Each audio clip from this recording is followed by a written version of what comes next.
Le jour où tu as arrêté de te sacrifier pour lui, quelque chose s'est passé dans son esprit que tu n'as probablement jamais vu aussi clairement.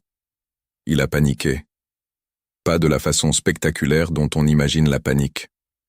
Pas avec des larmes, pas avec des cris, pas encore. La panique du narcissique dans ce premier moment est froide, contrôlée, calculée. Et c'est exactement pour ça qu'elle est terrifiante. Parce que ce qu'il vient de réaliser, ce que ton changement lui a révélé en une fraction de seconde, c'est que son approvisionnement principal venait de se tarir. Écoute-moi bien, car ce que je vais te révéler, personne n'ose le dire aussi clairement. Le narcissique ne t'aimait pas, il t'utilisait, mais pas simplement comme on utilise un objet, comme on utilise un sacrifice.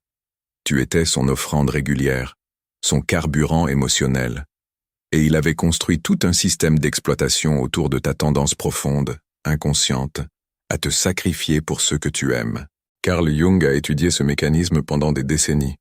Il l'a nommé, il l'a cartographié, et ce qu'il a découvert sur la psychologie du sacrifice, sur pourquoi nous le faisons, sur ce que ça révèle de l'ombre, et sur ce qui arrive quand nous arrêtons, est exactement ce dont tu as besoin aujourd'hui. Parce qu'aujourd'hui c'est lundi de Pâques, et la résurrection ne commence pas par la lumière. Elle commence par la décision d'arrêter de mourir. Dans quelques minutes, tu vas comprendre quelque chose sur toi-même que personne dans ta vie n'a peut-être eu le courage de te dire. Tu n'as pas été victime parce que tu étais faible. Tu as été ciblé parce que tu portais quelque chose que le narcissique reconnaît de loin comme une proie de choix. La psychologie du sacrifié. Et ce n'est pas une insulte. C'est une réalité psychologique identifiée par Jung il y a presque un siècle. Une réalité qui explique pourquoi des personnes extraordinairement intelligentes, créatives, profondes, les meilleures d'entre nous en fait, se retrouvent dans les relations les plus destructrices.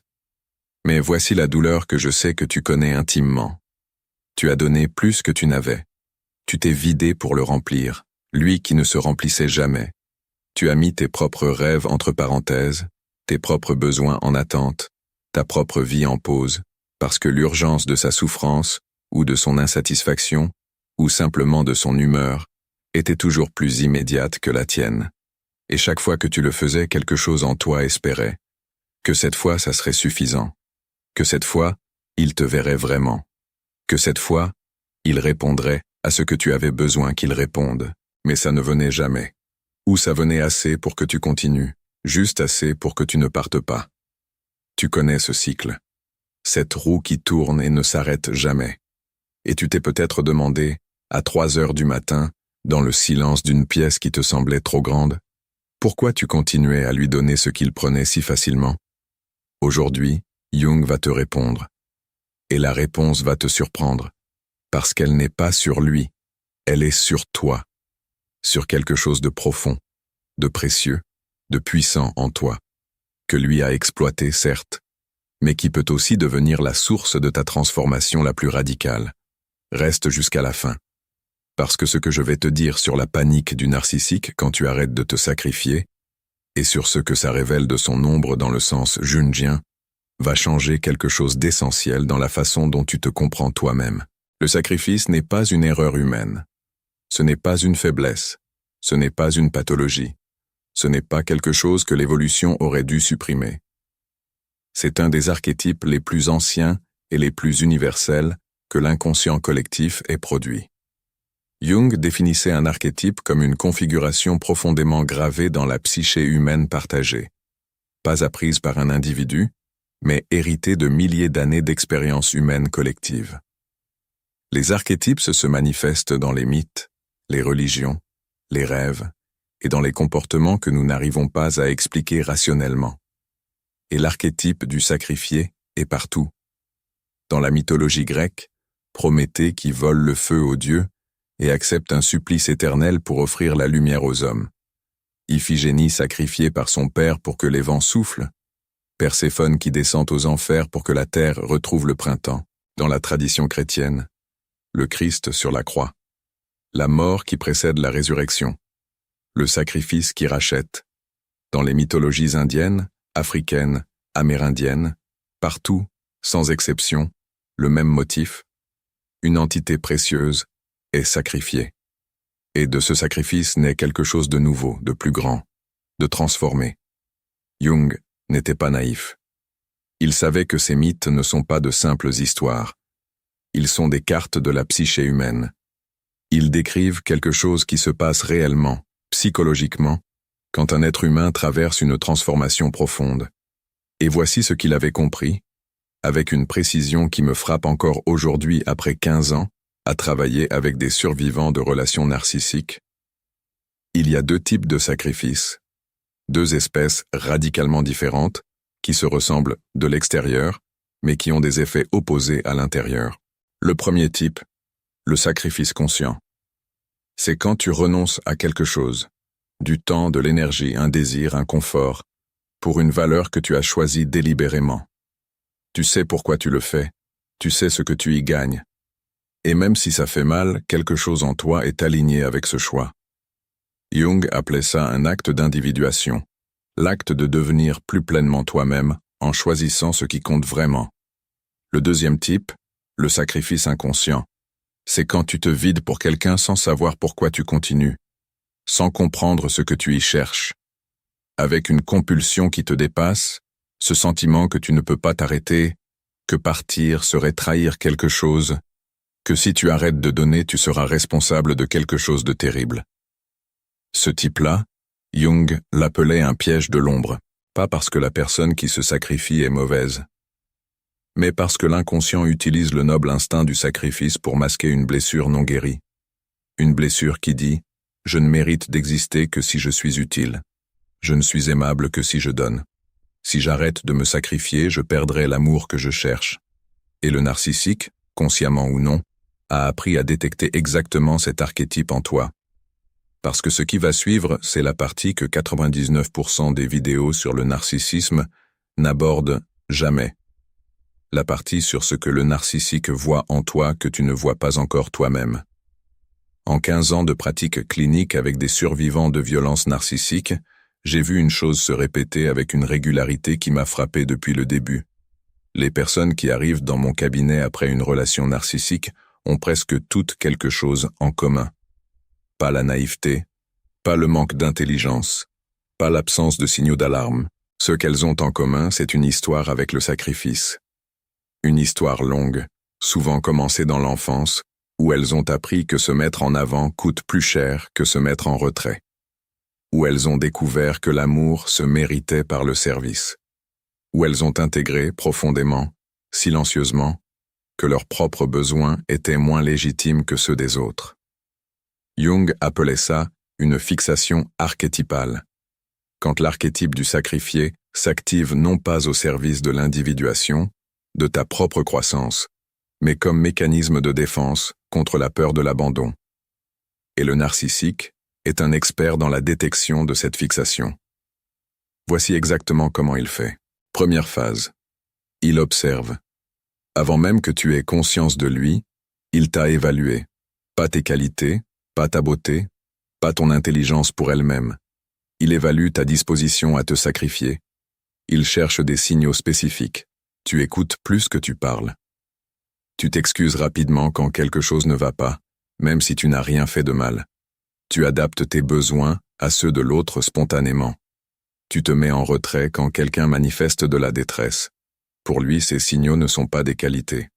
Ce sont des vulnérabilités utilisables. Et maintenant vient la partie que Jung aurait qualifiée de démoniaque. Pas dans le sens mystique, mais dans le sens psychologique précis qu'il donnait à ce mot. Deuxième phase. Il active ta psychologie de sacrifice délibérément. Comment? En créant une dette émotionnelle. Au début, il te donne. Abondamment. Attention, affection, validation, présence. Et tu donnes en retour, parce que c'est naturel dans une relation saine. Mais progressivement, imperceptiblement, le ratio change. Il commence à retirer. Lentement. Un peu moins d'attention. Un peu moins de chaleur, un peu plus de distance, et quelque chose en toi se déclenche. L'archétype du sacrifié te dit « Tu as perdu son amour parce que tu n'as pas assez donné. Tu dois donner plus. Tu dois donner mieux. Si tu te sacrifies davantage, il reviendra. » C'est un mensonge. Mais c'est un mensonge qui s'adresse à la partie la plus ancienne de ton inconscient, parce que le retrait n'est pas dû à ce que tu as ou n'as pas donné. C'est une technique que les chercheurs en psychologie clinique appellent l'intermittence du renforcement, des récompenses imprévisibles, distribuées sans logique apparente, qui créent une addiction psychologique, exactement comme un jeu de hasard. Tu ne sais jamais quand la récompense va venir. Alors tu continues à jouer, à te sacrifier, à espérer que cette fois ce sera suffisant. Jung avait identifié ce mécanisme bien avant la neurologie moderne. Il l'appelait le sacrifice du soi à l'ombre de l'autre. Quand tu te sacrifies non pas pour une valeur que tu as choisie, mais pour essayer de remplir le vide de quelqu'un qui ne peut pas l'être. Et voici la vérité qui fait mal, celle que j'aurais aimé que quelqu'un me dise beaucoup plus tôt. Le vide narcissique ne se remplit pas, jamais. Non pas parce que tu ne donnes pas assez, mais parce que ce vide n'est pas une absence que l'amour peut combler. C'est une structure psychologique, un espace où l'empathie n'existe pas, où la connexion réelle n'est pas possible. Jung l'avait écrit. L'ombre est la chose qu'une personne n'a aucune envie d'être. Le narcissique a construit une persona, un masque, si solide, si hermétique, que l'ombre, cette partie non intégrée de sa psychologie, n'a aucun accès à la conscience. Il ne ressent pas sa propre vacuité parce qu'il l'a extériorisée. Il l'a projetée sur toi. Et c'est pour ça que tes sacrifices n'ont jamais suffi, parce qu'ils n'étaient pas là pour toi. Ils étaient là pour remplir ce qu'il ne pouvait pas regarder en face dans son propre miroir. Maintenant vient le moment dont je t'ai parlé au début. Le moment où tu arrêtes. Pas nécessairement le moment où tu pars, bien que ça puisse être le même. Mais le moment intérieur, précis où quelque chose en toi décide, plus. Non pas avec colère, nécessairement. Parfois dans le silence le plus complet. Une sorte de clarté froide qui arrive après trop longtemps dans le brouillard. Et ce qui se passe à ce moment dans la psychologie du narcissique est quelque chose que Jung aurait reconnu immédiatement. La panique de l'ombre. Voici ce qu'il faut comprendre sur la structure psychologique d'un narcissique. Le narcissique a construit sa persona, le masque qu'il présente au monde, autour d'une image de grandiosité, de contrôle, de supériorité. Cette persona fonctionne parfaitement tant qu'elle est alimentée. Et c'est toi, en te sacrifiant, qui alimentais cette persona. Mais sous la persona, il y a l'ombre, la partie de lui qu'il n'a jamais intégrée, la terreur du vide, la conviction profonde, enfouie sous des couches et des couches de mécanismes de défense, qu'il n'a aucune valeur propre, qu'il n'est rien sans les autres pour le confirmer, qu'il est, au fond, absolument insignifiant. C'est ce qu'il ne te dira jamais. C'est ce qu'il ne sait peut-être même pas consciemment. Et quand tu arrêtes de te sacrifier, ce qui se passe dans son inconscient est précis. La persona perd son carburant, et l'ombre remonte, pas de façon visible dans un premier temps. Au contraire, il va d'abord intensifier les techniques de contrôle, revenir avec plus de force, un hoovering sophistiqué, des promesses plus grandes, peut-être de la triangulation, te montrer qu'il a quelqu'un d'autre pour réactiver ta peur de perdre ce que tu n'avais pas vraiment. Parce que son inconscient lui dit que si tu ne reviens pas, l'ombre va le consumer. Jung écrivait ceci, et je te demande d'y réfléchir sérieusement. Ce que tu nies te soumet. Ce que tu acceptes te transforme. Le narcissique a passé toute sa vie à nier son ombre. Et cette dénégation fait de lui un être condamné à dépendre de tes sacrifices pour maintenir l'illusion. Ton sacrifice n'était pas seulement quelque chose qu'il prenait, c'était le ciment qui maintenait sa persona en place, la colle qui l'empêchait de voir ce qu'il est vraiment. Et quand tu retires ce ciment, il s'effondre, pas tout de suite, pas de façon visible, parfois des mois plus tard, parfois des années, mais quelque chose dans sa psychologie se fissure au moment où tu arrêtes, quelque chose qu'il va essayer de réparer avec la prochaine personne, mais dont l'effet de court terme sur lui est exactement ce que tu méritais de voir depuis le début. La panique de quelqu'un qui réalise qu'il ne contrôle plus rien. Et je veux maintenant te parler de quelque chose que j'observe systématiquement dans ce moment précis. Ce que j'appelle le cycle d'intensification. Quand tu arrêtes de te sacrifier, le narcissique ne se rend pas immédiatement. Il intensifie. C'est prévisible. C'est mécanique. Et si tu ne sais pas que ça va arriver, ce moment d'intensification peut te faire croire que tu as tort, que tu exagérais, que tu vas perdre quelque chose de réel. Voici ce qui se passe concrètement. Dans les premiers jours qui suivent ton changement de comportement, il va peut-être se montrer plus attentionné que jamais. Des messages doux, des gestes inattendus, une attention qui ressemble étrangement à ce que tu avais reçu au début de la relation. Ce love bombing initial, cette chaleur qui t'avait fait croire que tu avais trouvé quelque chose de précieux. Et une partie de toi va vouloir y croire. La partie qui a passé des mois ou des années à espérer exactement ça. La partie qui a tenu, qui a attendu, qui s'est sacrifiée précisément pour ce retour. Jung aurait appelé ça l'activation de la participation mystique, le moment où le lien traumatique, cette connexion biochimique profonde que la neurologie moderne confirme maintenant, essaie de te ramener vers ce que tu connais, même si ce que tu connais te détruit. Ce n'est pas de l'amour qui revient, c'est la machine qui se remet en marche. Et voici comment tu peux faire la différence. L'amour vrai s'engage dans le changement. Il reconnaît la blessure. Il prend de la responsabilité. Il est compatible avec le temps et la lenteur. La manipulation intensifiée fait exactement l'inverse. Elle demande une réponse immédiate. Elle crée une urgence artificielle. Elle réactive des douleurs anciennes pour te faire agir avant de penser. Ça va faire mal, mais c'est la vérité dont tu as besoin.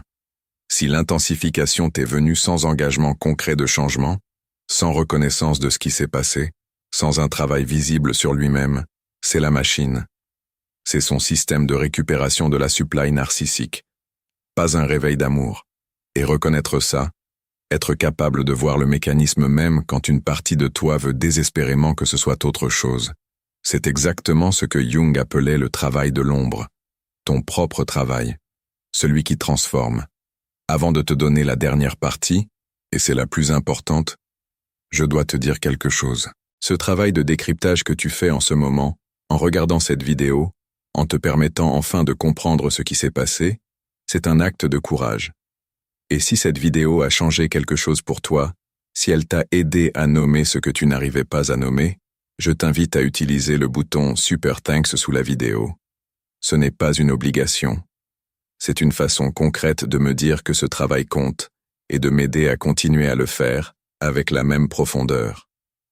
Merci. Maintenant parlons de toi. Pas de lui. De toi. De ce que Jung a découvert sur la transformation qui est possible de l'autre côté de ce sacrifice-là. Jung avait une vision radicale de la guérison. Il ne croyait pas que la guérison était le retour à un état antérieur. Il croyait que la guérison était une transformation, une mort suivie d'une renaissance à quelque chose de plus vaste que ce qui existait avant. Et il avait identifié quelque chose de crucial sur le type de personnes qui subissent les traumatismes les plus profonds. Les personnes à archétype fort du sacrifié, celles qui ont une capacité naturelle à se mettre en retrait pour les autres, à percevoir la souffrance, à donner sans compter, sont aussi celles qui ont le plus grand potentiel d'individuation une fois qu'elles ont compris ce qui s'est passé. Pas en dépit de ce qu'elles ont vécu, à cause de ce qu'elles ont vécu. Parce que descendre dans les profondeurs, dans le tombeau psychologique de la relation narcissique, et en revenir, c'est une forme d'individuation accélérée. C'est avoir rencontré l'ombre, pas la tienne, la sienne, et avoir survécu à cette rencontre. Et ce que Jung disait sur les personnes qui traversent ces nuits sombres de l'âme est quelque chose que je tiens à te dire aujourd'hui, avec toute la clarté dont je suis capable. Elles deviennent les plus solides, non pas parce que la douleur les a endurcies dans le mauvais sens, fermées, méfiantes, incapables de faire confiance, mais parce qu'elles ont appris quelque chose sur elles-mêmes que personne ne peut apprendre dans le confort. Elles ont appris où sont leurs limites réelles, ce qu'elles peuvent traverser, et ce qu'elles valent indépendamment de ce que quelqu'un leur en dit. Elles ont appris la différence entre le sacrifice conscient et le sacrifice inconscient. Et cette distinction, une fois intégrée, change tout. Parce qu'après une relation narcissique, quand tu choisis de te sacrifier pour quelque chose, le temps que tu consacres à ton développement, l'énergie que tu mets dans tes relations saines, les compromis que tu fais dans l'amour réel, tu le fais différemment. Tu le fais avec tes yeux ouverts. Tu sais ce que tu donnes, pourquoi tu le donnes, et ce qu'il y a à perdre si ce sacrifice n'est pas réciproque. C'est ça l'individuation jungienne. Pas la perfection, pas l'immunité, mais la conscience. Et la conscience te protège d'une façon que l'innocence ne peut pas. Jung écrivait dans L'âme et la vie. Qui regarde à l'extérieur rêve, qui regarde à l'intérieur se réveille. Tu t'es réveillé, ou tu es en train de te réveiller, et cela, juste cela, est la chose la plus terrifiante que tu puisses offrir à un narcissique. Pas la colère, pas la vengeance, pas les accusations publiques, mais une femme ou un homme qui se connaît assez pour ne plus pouvoir être trompé par le même masque. En 15 ans de pratique clinique avec des survivants de violences narcissiques, j'ai vu beaucoup de choses que je n'aurais pas cru possibles au début de ma carrière. J'ai vu des femmes reconstruire des vies entières sur les cendres d'une relation qui les avait laissées sans plus rien. J'ai vu des personnes qui ne se souvenaient plus comment sourire, retrouver non seulement le sourire, mais une clarté, une présence à elles-mêmes qu'elles n'avaient peut-être jamais connue avant. Ce n'est pas une promesse vide. C'est ce que j'ai vu, encore et encore. Et voici ce que je sais avec certitude sur la renaissance jungienne dans ce contexte. Elle ne commence pas quand tout va mieux. Elle commence au moment où tu décides que tu ne te sacrifieras plus pour quelqu'un qui n'a pas les mains tendues. Elle commence le jour où tu reconnais la différence entre aimer quelqu'un et te vider pour quelqu'un. Elle commence quand tu accordes à ta propre vie, à tes propres besoins, à ton propre avenir, la même urgence que tu as toujours accordée à ces demandes. Et ce jour-là, quelque chose dans l'architecture de ta psychologie change. Ce n'est pas spectaculaire. Ce n'est pas une révélation en plein jour. C'est souvent un moment ordinaire, silencieux, où tu réalises que tu es là, présente, à toi-même, et que ça suffit. J'ai une question pour toi, et je veux vraiment que tu y réfléchisses avant de fermer cette vidéo. Dans ta relation, ou dans tes relations passées, reconnaissais-tu le schéma du sacrifice inconscient? Ce sentiment que tu devais continuer à donner pour mériter d'être aimé? Écris-moi dans les commentaires. Dis-moi juste, je reconnais. Ou dis-moi ce que cette vidéo a réveillé en toi. Je lis chaque commentaire. Et ta réponse peut être exactement ce dont quelqu'un d'autre avait besoin pour ne plus se sentir seul. Et si tu veux continuer à démêler les mécanismes psychologiques de ces relations, si tu veux comprendre exactement comment sortir de ce schéma de sacrifice inconscient, couche par couche, abonne-toi. Parce que ce que j'ai à te montrer encore, ça ne s'arrête pas là. La résurrection ne se fait pas en une vidéo. Elle se fait étape par étape, et je suis là à chaque étape. Avant de partir, je veux que tu fasses quelque chose. Pas demain, pas quand tu seras prête. Aujourd'hui. Je veux que tu prennes une feuille de papier, pas ton téléphone, une vraie feuille, et que tu écrives en haut ce que j'ai sacrifié. Pas pour lui faire une liste de reproches à lui, pour toi, pour que tu vois, noir sur blanc, ce que la relation a coûté, tes désirs que tu as mis de côté, tes relations que tu as négligées, tes projets que tu as reportés, tes besoins que tu as niés. Regarde cette liste. Et dis-toi ceci, avec la même conviction que tu mettrais pour protéger quelqu'un que tu aimes. Ces choses méritent d'exister. Ces besoins sont légitimes. Et à partir d'aujourd'hui, c'est moi qui décide ce que je sacrifie. Et pour quelle valeur. C'est ça, le sacrifice conscient selon Jung. C'est ça, la mort qui précède la renaissance. Tu n'as pas à tout résoudre aujourd'hui, mais tu dois commencer. Et commencer, ça ressemble exactement à ça. Une décision, une phrase, une liste sur une feuille de papier. Ça s'appelle l'individuation. Et c'est là, disponible, pour toi, maintenant.